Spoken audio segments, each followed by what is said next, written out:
Okay, so we have some more people trickling in, but I'll go ahead and introduce myself and our panelists for you guys all today, and then go over with you some of the options for actually being able to converse with us and engage with us today. So my name is Sujin. I am a director at Yellow Chair Collective, and we have created this workshop in response to all the violence and all the confusion that we are witnessing as adults. But at the same time, we were also noticing that there were a lot of kids and teens in our community that were asking these questions and didn't know how to talk about these issues. And we were noticing a lot of internalizations of the things that were happening. And so we wanted to make sure that our parents knew how to respond to our kids when it came to this topic. And so we wanted to make sure that this is something that we answer questions about the ways that you guys are dealing with your children and the conversation that you're having with your children. And so at the bottom of your screen, you'll see raise hand button, as well as Q&A button and chat button. And so the chat button, you guys can utilize to chat amongst yourselves. We just ask that you respect each other during the chat, and you're free to chat with each other during the webinar so that you can connect with each other. And then if you have any particular questions during the webinar, then go ahead and raise your hand, and then we'll try to address it in mid sections. Okay, and then there's also a Q&A button, so you can utilize that as well. If you have any particular questions, and it could be a technical question or a question about certain things, and if you type up those questions, then we will pause to either answer them, or we will type to answer directly to you. Okay. So let me go ahead and introduce our panelist, Michelle Shin. Hi, Michelle. Hi, everyone. My name is Michelle Shin, and I am an associate marriage and family therapist at Yellow Chair Collective. Thank you so much for signing up for this workshop we're going to talk about how to talk to our children about anti-Asian racism. So yeah, before we get started, I know Sujin just briefly mentioned the ground rules, but let's go over them again. Please be respectful of one another. We want this to be a safe and non-judgmental space for people to share their feelings and thoughts as we go through this webinar. We do not fight hate with hate, meaning that I hope we don't use these hate crime incidents that we discuss as justification to hate on others. Because this is going to be a fairly large group, we're going to ask you to silence your microphones during the duration of the webinar. But again, feel free to utilize the chat box to talk to each other and ask questions. And then we're going to also have Q&A, hopefully in the middle and at the end of the webinar. So let's get started. So there are several topics that we hope to cover in this workshop. Number one is why talking to kids about Asian American racism is important, recognizing our own biases, different developmental stages, meaning different ways of communicating with their children, building confidence with community, and finding support. The rise of anti-Asian hate incidents over the past year has prompted a call for people to talk about racism and discrimination with their friends, family, and our children. These conversations are challenging, yet became more urgent after the shootings in Atlanta and numerous acts of violence against members of the Asian American community. These tragic incidents should not be a surprise due to the systemic racism and violence that has been ongoing for hundreds of years. Some of the anti-Asian history includes, but is not limited to, white Americans' fear of yellow peril and how people incorrectly blamed Asians for the spread of diseases, the massacre of Chinese Americans in Los Angeles in 1871, where innocent men, children, and women were murdered and even lynched in public, sending 100,000 Japanese Americans to internment camps during the World War II, followed by the attack on Pearl Harbor, because a lot of them believed that these Japanese Americans were spies. According to Stop AAPI Hate Reporting Center, there were 3,795 incidents of coronavirus-related verbal harassments, shunning, and physical assault on Asian Americans across the United States in the past year. Some of us may wonder, if this has been occurring for such a long time, why do we need to take action now? The answer to the question is because anti-Asian racism seems to have become increasingly acceptable, and it can, or it already has, affected our children and teens. Therefore, being silent cannot be our option, and talking to our kids about anti-Asian racism is crucial because it may cause a long-term effect on our children. So I understand that when we may have mixed emotions when we think about having the talk with our kids. It's normal for some parents to feel scared or afraid because we innately want to shelter our kids from the injustices, pains, and sufferings of this world outside them. However, our children may already be experiencing direct or indirect microaggressions for simply having a different appearance or feeling othered or in between due to their racial background. Some of you may wonder, what is a microaggression? Microaggressions are defined as brief, everyday exchanges that send denigrating messages to people of color because they belong to a racial minority group. These exchanges are so pervasive and automatic in daily interactions that they are often missed and glossed over as harmless.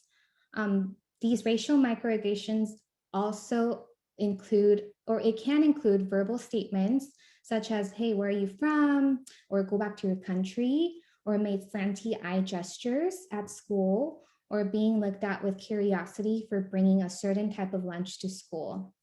It could also be very direct, such as the shootings and acts of violence that occur in our Asian community in the past year and that we continue to hear about. Before we move on from this topic, I wanted to ask this question to this group. For those parents who grew up here, what are some of the microaggressions that you notice now as an adult that you didn't realize before as when you were a child? So feel free to use the chat box to type in your answers if you feel comfortable sharing.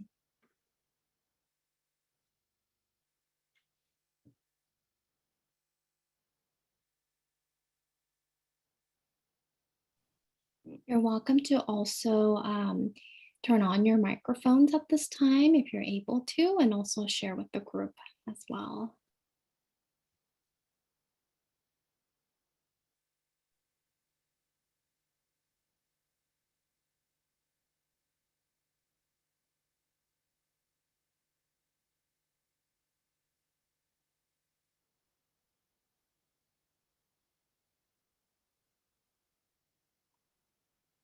So Michelle, as we're waiting for some of the answers from our attendees, can you tell us about what you remember as a child of the microaggressions that you've experienced that perhaps you didn't realize it was a microaggression at the time, right? We just accepted it. And now we look back and we're like, wow, that really was a microaggression. Yeah, I think I can think of a few. Definitely like taking like certain lunch to school and kind of kids wondering like, what is that? Or when I'm like calling my mom and I'm speaking my Asian language, I think they would look at me and then wonder if I'm like Chinese, Korean, Japanese, or sometimes they would assume that I'm of one like I'm from another country. I think there's a lot that like I've personally experienced as a child that I didn't know back then that I know now. Yeah. I think an Asian accent being made fun of, something that somebody's mentioned.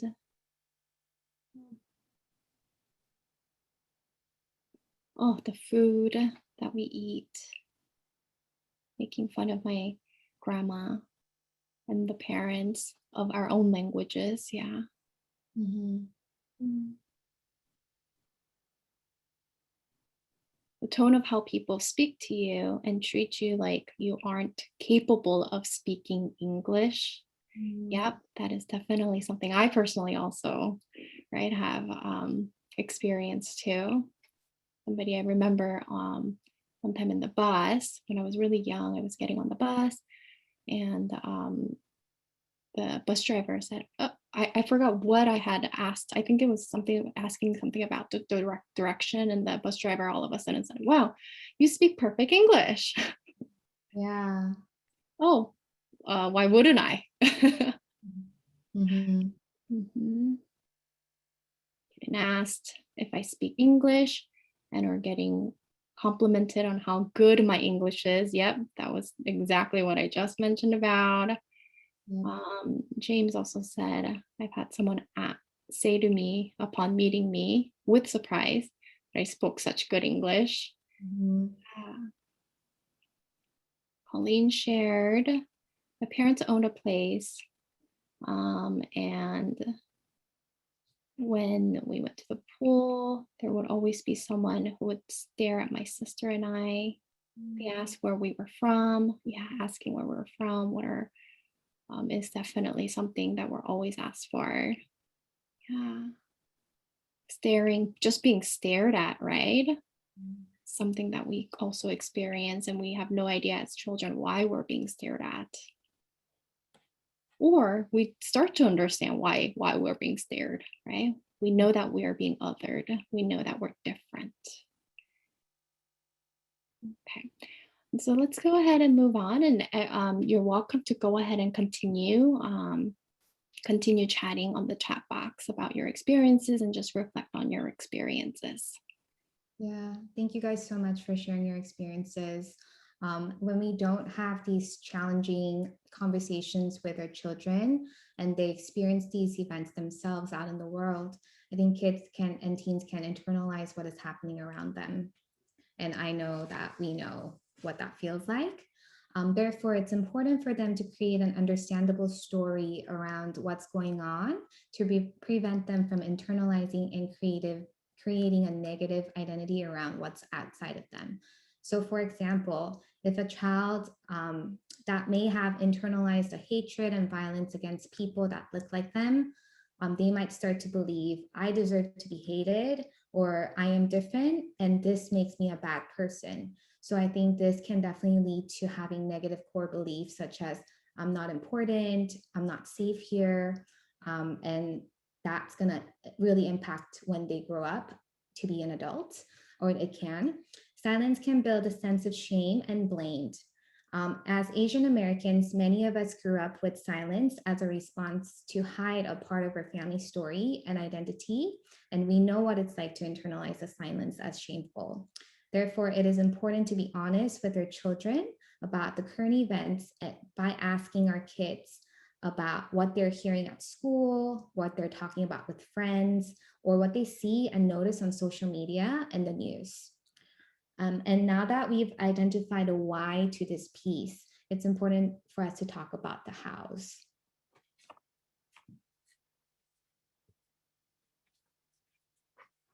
But prior to that, I want us to take some time to talk about the importance of recognizing our own biases. Children are very attentive and they pick up on our biases more than we are aware. Therefore, it is necessary for us to be careful with the words and phrases we use to describe ourselves as well as other races. Majority of cognitive biases, both conscious and unconscious, influence our perception of race and can be linked to perpetuation of racism.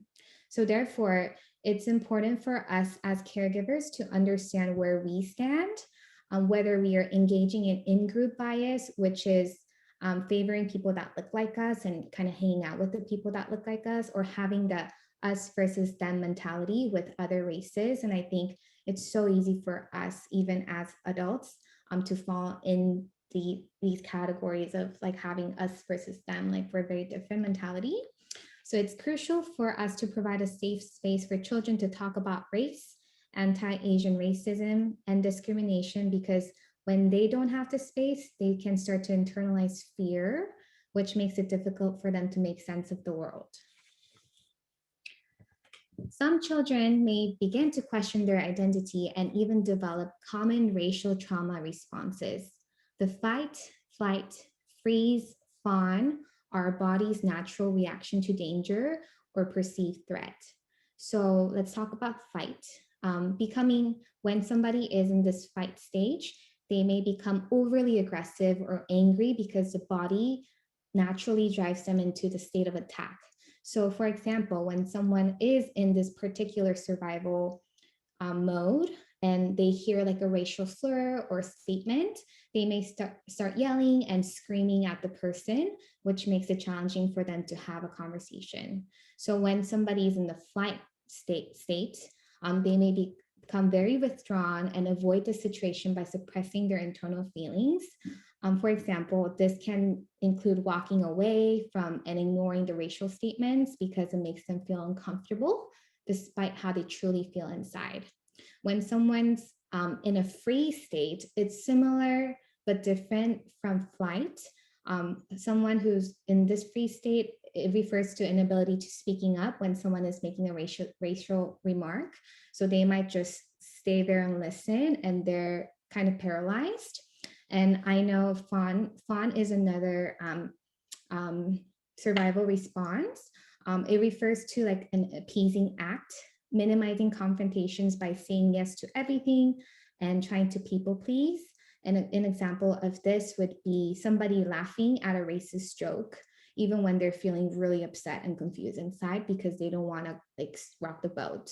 So in order to prevent our children from experiencing these racial trauma responses, it's so important for us caregivers to recognize our biases, model appropriate reactions, and create opportunity to speak with our children about anti-Asian racism.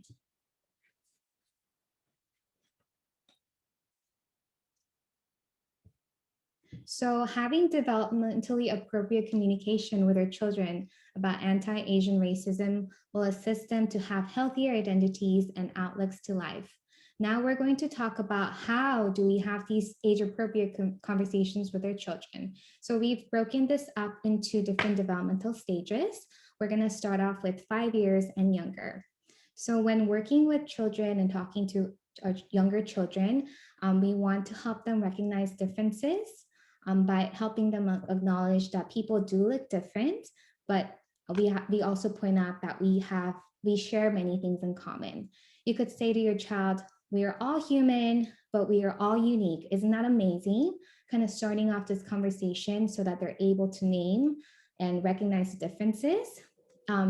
If your child points out that people who look different, as it is very common in young children to do that out of curiosity at markets or outside, avoid shushing them, or they will start to believe that it's a taboo topic.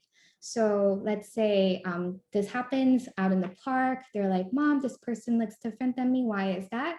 Rather than saying, don't do that, you can just say, what do you notice that's different?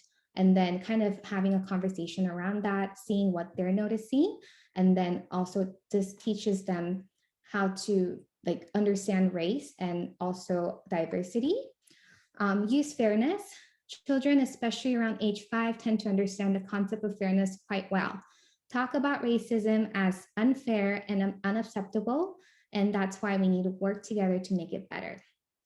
And lastly, use children's books. There's a lot of children's books out there that talk about race, diversity, inclusion, and kindness.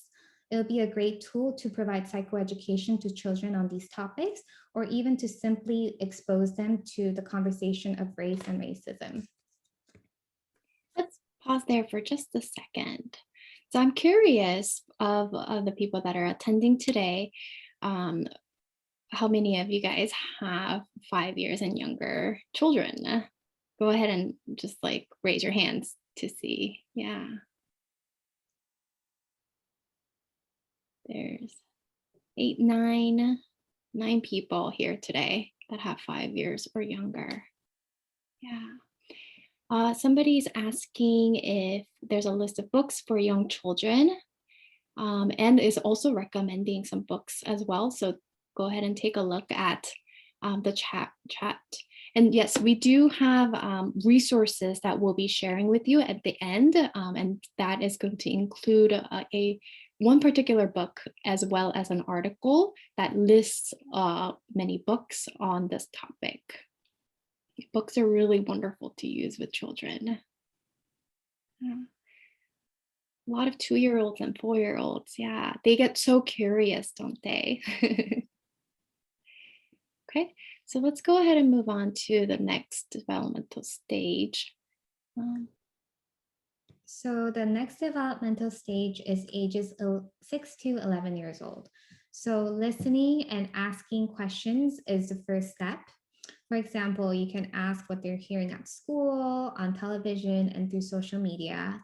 I know that a lot of younger kids these days have access to phones and media. So just being curious about what they're noticing and what they're hearing is really important. And discuss the media together. Social media and internet may be one of your children's main source of information. Show interest in what they are reading and the conversations they're having online with their friends. Find opportunities to explore examples of stereotypes or racial bias in the media, such as why are certain people depicted as villains while certain others are not. And I think we can definitely see a lot of just differences in like through TV shows or even movies that we watch. Talk about family immigration stories and family culture to help formulate kids' cultural identity as Asian Americans. And you can use tangible objects such as stories or pictures that were passed down. And I think this is a really like organic way, like using your family stories to introduce this conversation of race and like their cultural identity as Asian Americans as well. And naming and modeling feelings is so important. I think ages 6 to 11 is a time when kids are learning vocabulary and also learning to express them. So let's say if someone makes a comment about child's physical features at school, or we hear so common that kids get teased these days for causing the coronavirus, if we are from Asia, parents can ask questions like, how did that make you feel when you heard that or when that happened at school? And if the child is unsure or don't know how to respond, you can help them by like prompting potential feelings that they may be feeling. Were you feeling scared? Were you feeling sad? Did that make you feel confused, hurt, or small? And hopefully as you guys talk about these things, you guys can also come up with ways so that they're able to cope with the situation if it were to happen next time. yeah, so how many of us here are with kids that are ages between 6 to 11? 9, 10, 11, 11 people here with kids ages between 6 and 11. Yeah. So I wanted to pause also and let everyone know that there is a great resources that are being shared in the chat room right now between the parents. We will gather all of these and make sure to email it to you guys too. But if you guys wanted to take a look, there are resources that are being shared between the parents right now regarding this topic and books that they have found it to be helpful to share with their kids. That's awesome. Okay, moving on to the next developmental stage. Now we're going to talk about ages 12 to 14. This is going to be the theme, really trying to understand and know what they know. Find out what your child knows about racism and discrimination.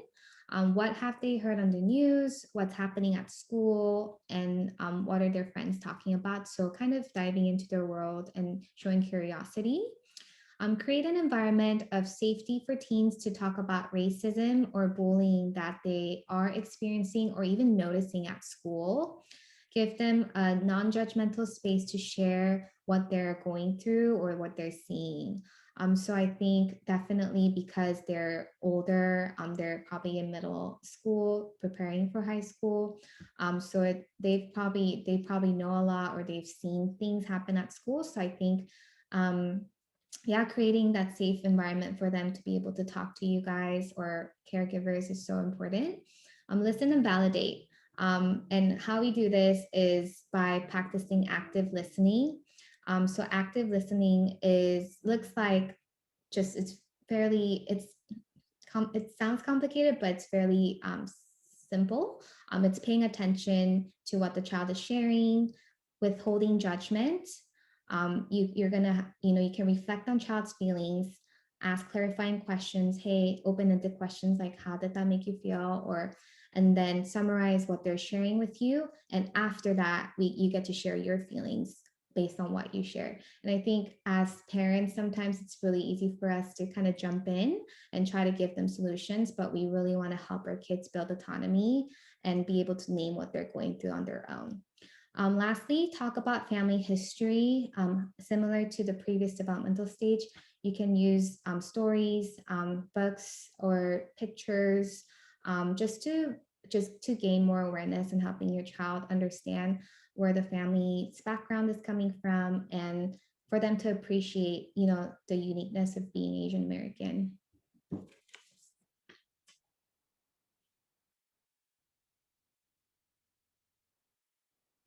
Okay, so how many of us have 12, 13, 14-year-olds?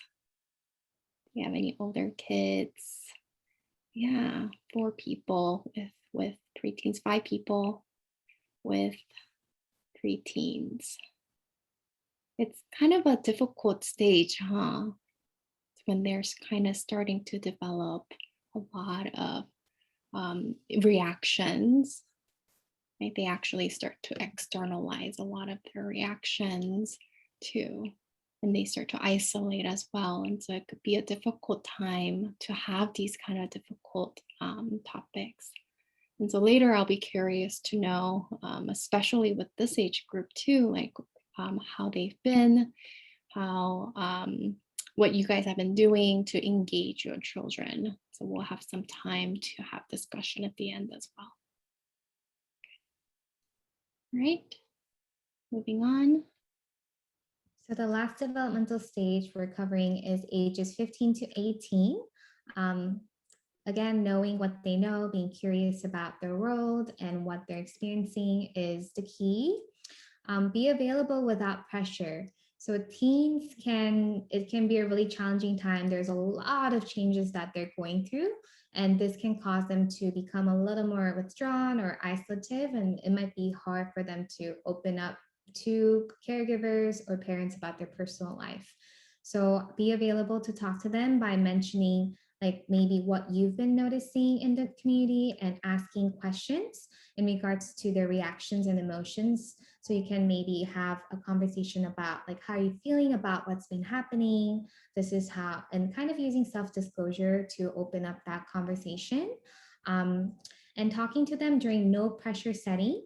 This means that it may be helpful for teens to have another like low stress activity going on while talking about these topics, as these topics can be really tense and create internal stress. So this can be while you guys are cooking together, taking a walk. This can be before the bedtime when the lights are off and you guys are just chatting, or something, doing an activity that maybe your child enjoys so that they're able to kind of, not feel too much pressure or stress from these conversations, as it can cause some tension. Discussing your own experience and family stories related to the model minority myth and Asian Americanness is really, really helpful. There's no right or wrong answers to these discussions, as long as you're open to learning about your kids' experiences and their perspectives in these conversations. And I think a lot of parents ask, like, how do I do that? But it's just simply being present and just talking about even the microaggressions that we notice now as adults. Just opening up that conversation with your kids would be really helpful. Last but not least, be active. Social media is important for many teenagers. Some may have begun to think about participating in online activism. So it's important for us to encourage them to do so as an active way to respond and engage with racial issues. And I know that a lot of teens are, connecting through different platforms of social media, TikTok, Instagram, Discord. So also like encouraging them to find places where they can talk amongst themselves might be really helpful. way to help them navigate through these topics. So who has teens in this group? 15 through 18.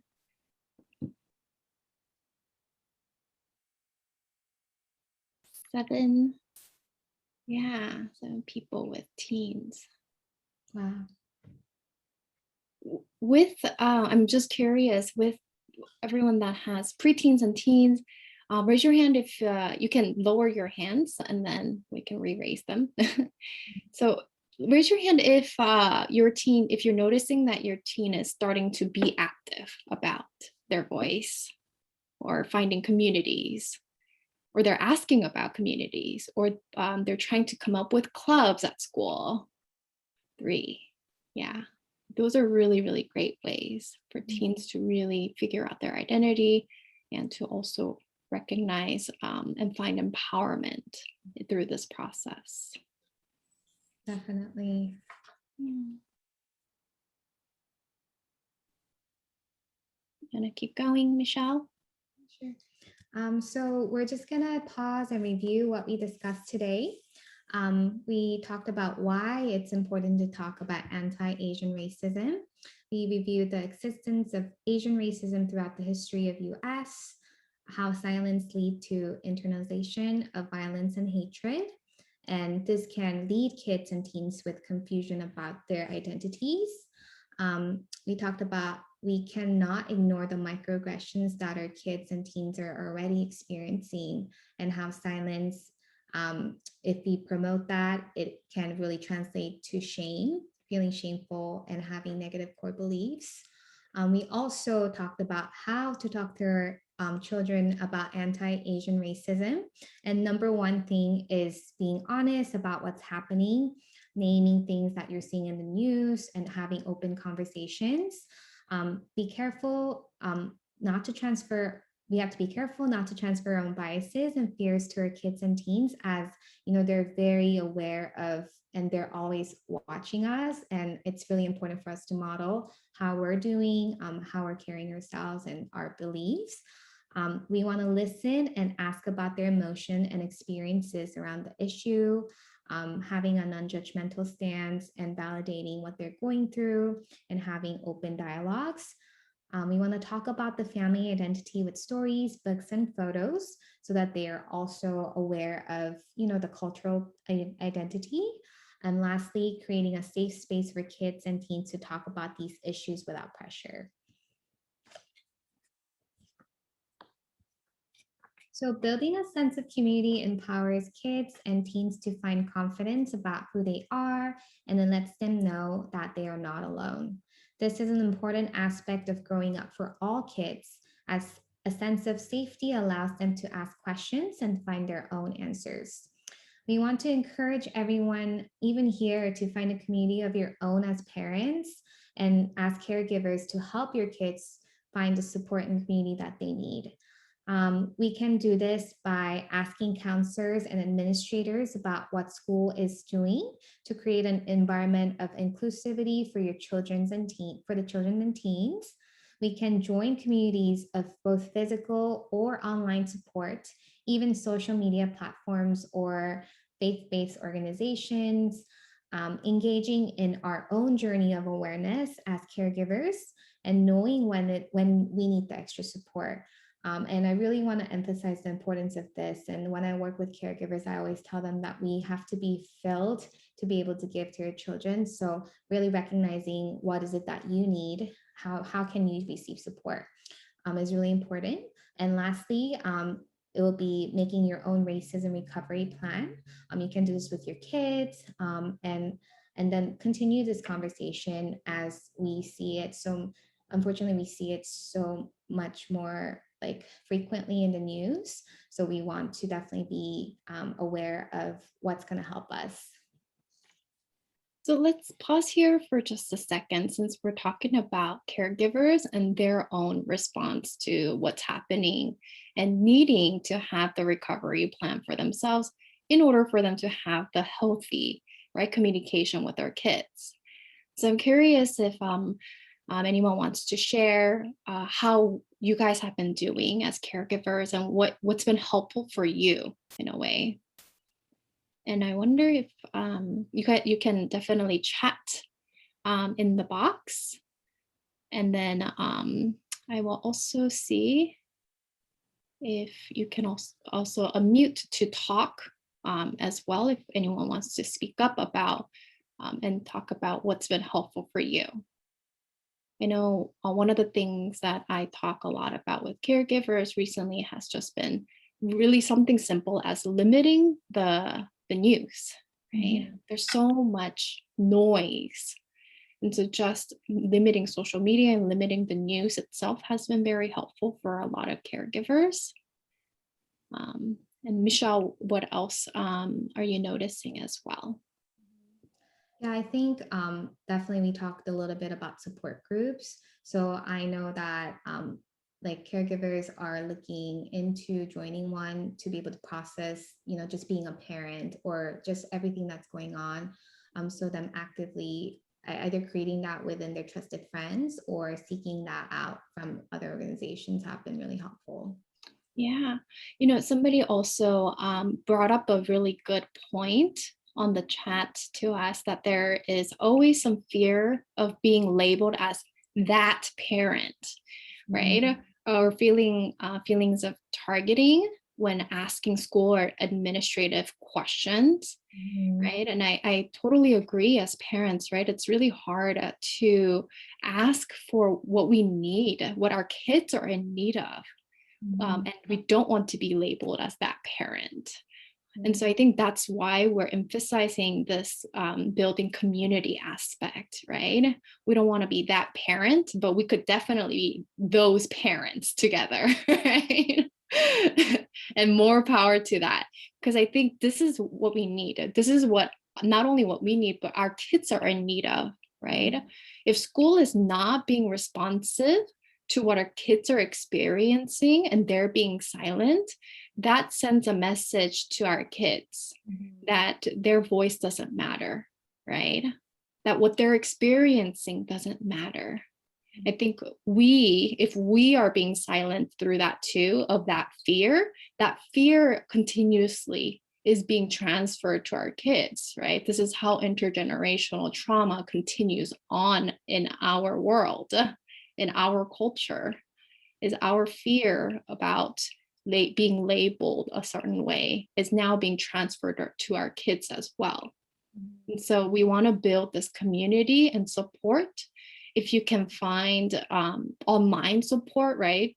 If you can create Facebook group with your parents, right? Get together and build a Facebook group for parents. You can start that and then see where that group leads, right? And what that group can do together to create change or create something that can be more long lasting for our kids. Yeah, definitely.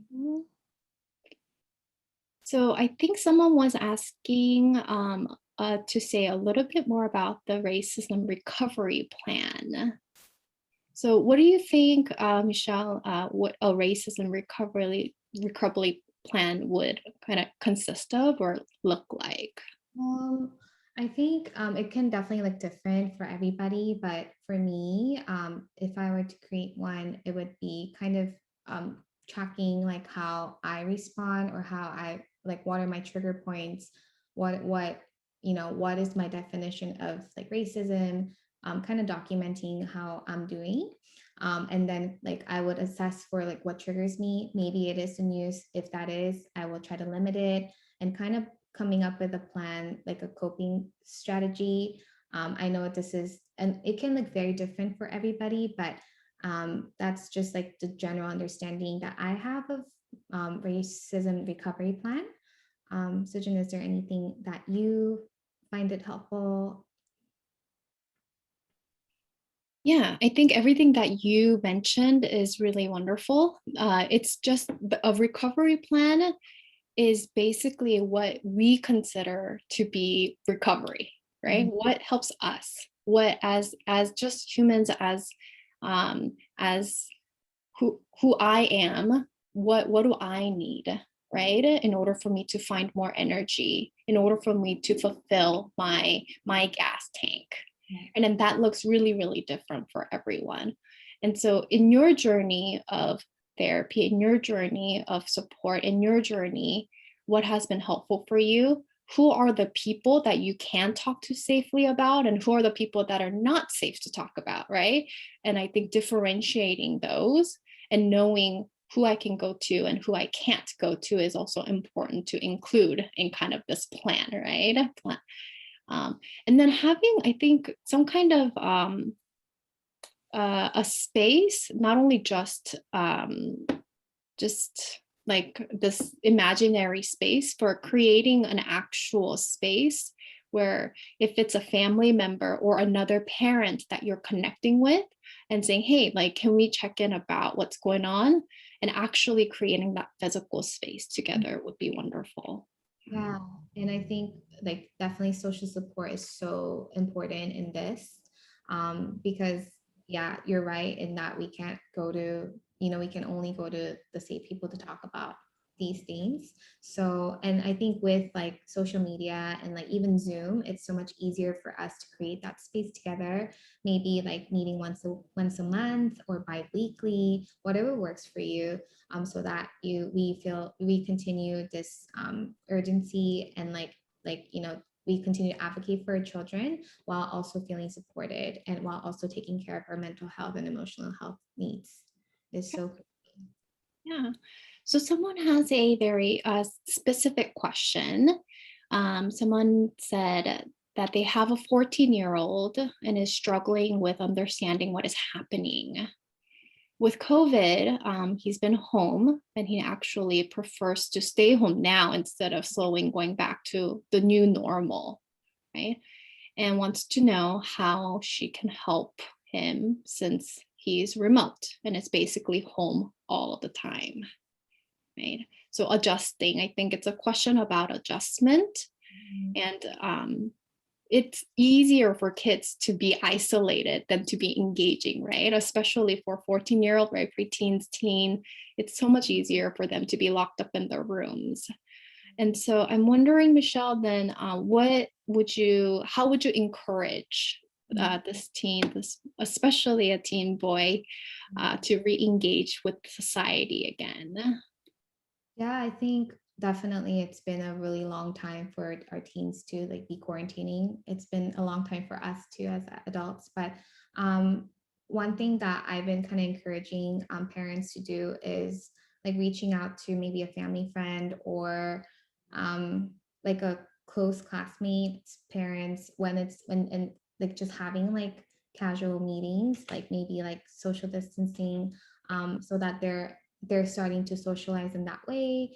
Or I'm not sure if your child is engaged in any like sort of social groups. I think that's going to be one way of kind of exposing him gradually, because one day, like in the fall or sometime, he's going to go back. But I think definitely transitioning will be challenging, but I think giving him like small glimpses of exposure through family friends or through a friend that he likes to hang out with might be really helpful for him to be like, oh, I missed hanging out, or this used to be the norm, right? Yeah, I understand that there might be some resistance, but if there is, then just as a family going out on the weekends to the park or going for a drive and getting the kid physically out of the room might also really be helpful. Yeah. I think I really love what you mentioned, just gradually exposing them to go back into the society, right? And then there was another question. I think as we're exposing our kids to go back to re-engaging again and reconnecting again, there's this extra layer now of fear, right? Of violence, especially if they are an Asian American child or a teen. And so one of the question is then he has the fear of going out right now, especially because of the Asian hate issues. And so do you think there might be another way or that we can encourage him? Mhm. Yeah, I think that's so relevant. And I think, fear fear to children and teens are translated so much more greater than to adults. So I completely understand like where he's coming from to a certain extent. I think having a conversation about, hey, I understand as your caregivers, I understand the safety is a concern, but letting the child know, you can come talk to me, you can go to your teachers, you can go to all these adults, and really building like giving him that he has all these people that he can lean on and depend on, and also like empowering him to know that like he's not going to be like left alone to like kind of fight for himself, and that he's going to be supported. So I think really emphasizing and helping him understand who his social supports are, who are the safe adults that he can go to, might be helpful. And I think in regards to yeah, going out and being afraid, I think we just have to continue reminding them that they're safe with, you know, caregivers and with family. And yeah, I don't know, Sujin, is there anything else that you feel like might be helpful? But I think the key is to talk about it, validating his fears, and also empowering them to know that they're not going to be alone and they have safe adults around, like him, to support them. Yes. Yeah. I think you said it all. I totally agree. With teens, it can be I mean, not only with teens too, but adults, right? When we get isolated, then we feed into the negative thought and we feed into the fear over and over again, right? So then the fear gets bigger and bigger, and it starts to consume us to the point where it starts to really take over our functioning level in our lives. We start being crippled by the fear. And so to continuously have a safe space where this fear could be continuously discovered and talked about and minimized, not just minimized because, you know, it's small, but the unrealistic fear can be minimized to a way where it's realistic, right? That this is a real fear, but it doesn't have to consume our lives, that we still can live on, that we still have the power to continue on, right? And I think that's important to continuously show with our own lives as parents, right? That we are reaching out, that we are part of this community, we are seeing our family, right? And to continuously ask, right? Okay, so I saw this on the news today, and this is what I am talking about with my friends, and I'm talking about this with your teacher, or asking your teacher about this. What are your thoughts, right? And so continuously really creating that space, I think, is really important. And then validating, like you mentioned. Yeah. I think role playing would be really helpful too. Like if your son is really afraid to go back to school because he's afraid that this is going to happen, asking them, what do you think is going to happen? What are you thinking about? And I think, as Sujin said, I'm talking about like everything is realistic, and we don't want to minimize the fear, but like saying, if you were in that situation, what would you do? Like kind of guiding them, and like, who would you talk to? Which teacher would you talk to? Mm. And I think that we want to really empower them so that even, I mean, I really hope and pray that our kids will not be in that situation, but if they are, then they're able to go, like, I'm going to go talk to this person and I'm going to be safe. And then also, I think Sujin pointed out a really great thing of reminding them, I'm talking to your teachers about this, where, you know, school is talking about this. So we're going to make sure that the places you go to are going to be safe. Right. So I think validating is going to be a key factor when we're trying to have these really challenging talks with their children. Yeah. So let's see if we have any other questions, specific questions that might be related to your child or what you've been thinking about, or about any topic that was discussed. So you're welcome to chat any questions that you have with us, either in the Q&A or in the chat for everyone to see. And I think you're also, everyone is also allowed to unmute and just verbalize their questions as well. Okay. And then as we collect some questions, Michelle, do you want to move on to the next resources, just some of the resources? Yeah, so we have a list of resources. These will be emailed to you guys, and we'll be sending out a newsletter. The first one is the children's book that Sujin mentioned before. It's a really great read. So that talks about like fighting anti-Asian racism during COVID-19.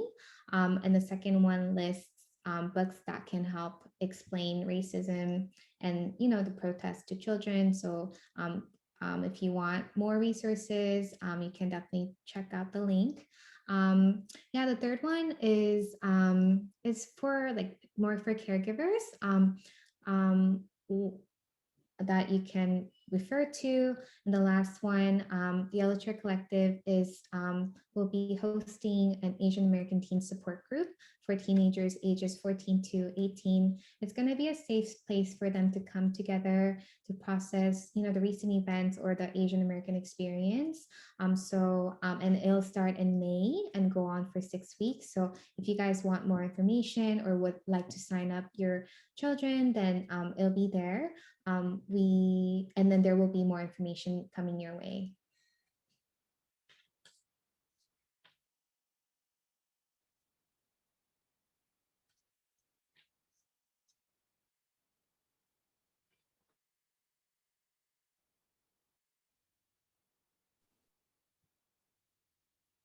Okay, so I think we're collecting some more questions right now, and then I'm kind of reading through some of these. Well, for the links, as Michelle mentioned, we actually will be sending them through email because we do have other resources that we would love to share with everyone, as well as some of the resources that were in this chat box that other parents have shared. We'll gather all of them and then send it to you all through email. So all the links, you guys can all be clickable. And then I think there was another question about, could you address talking to our multiracial Asian American kids who are white presenting?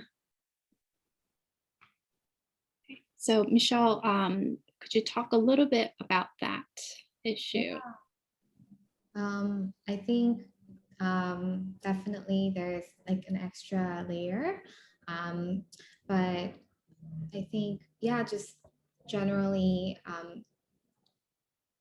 creating that safe space for your child to process how they're feeling, if they're feeling confused or if they're feeling like indifferent, and just hearing their perspective. And I think you as a caregiver knows your child the best. So but definitely I think creating that space to be able to process, you are Asian, and and then I think that would be really helpful, just having an unjudgmental space and stance and hearing what they're going through. Yeah, I think that's something that comes to my mind. Is there anything that you have, Yeah, I Sujin? think you're right, and that there is, we've kind of overarchingly called it an Asian American experience, right? But individually, how children are internalizing, how they're viewed, how they are being experienced, all of that is going to look very different. And so the key that we are continuously going back to is creating that space for your child to find their identity within your own family story, your own family background, right? The reality of what is happening is to be addressed at the same time, but they're not isolated, right? That we're not clustered into this being, right? And that we are real people with real stories, and our stories matter, right? Our voices and our stories matter. And so in order for those stories or those voices to be matter, I think we really want our kids to feel heard individually within our own family history. Okay, so someone is asking about if we would ever host a support group for parents as well. We definitely would. We would love to put parent support group together. And so if you would like, you guys can email us at info@yellowchaircollective.com. It's the email that we'll be sending you. Just reply back to us if you're interested in actually joining a support group for the parents so that you can all exchange and discuss about this issue more in depth with each other. And then someone is just asking about the recording, if this is going to become available for those of us that couldn't make it. Yes, we definitely will be making this recording available for parents that couldn't show up. There were many people that did sign up that couldn't show up today. And we couldn't, I know that some people just couldn't make it because of the time as well.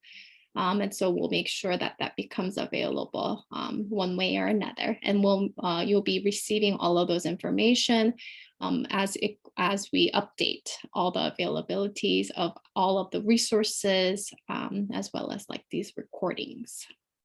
Okay.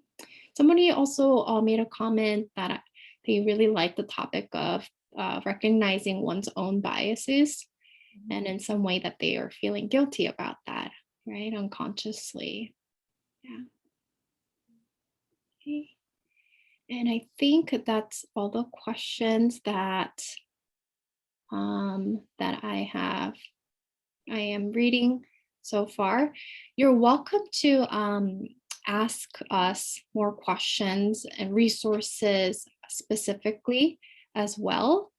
Any feedbacks as well, or what you would like to see in the next, if we make this into another workshop, like what you would like to see. I know this was only a glimpse, right? It was only like a tip of the iceberg of all the different ways that we can communicate to our kids about this issue and dive deeper into even developmentally too. We can have workshops on just all the age groups too, right? And so please email us to let us know what you want to see, what you need resources for, and we can try our best to create that for our community that is in need right now. Okay. So there's our email, and Michelle, you can address it to either Michelle or to us as a practice.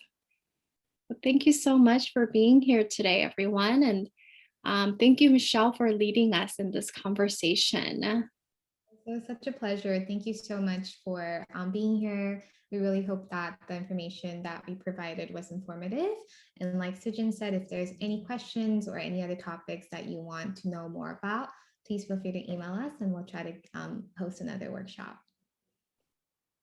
Definitely. Right, thank you. So we'll stay for another like 2 to 3 minutes, or maybe even up to 5 minutes, to see if anybody has any other last minute questions, feedbacks, concerns. Thank you, everyone. Thank you.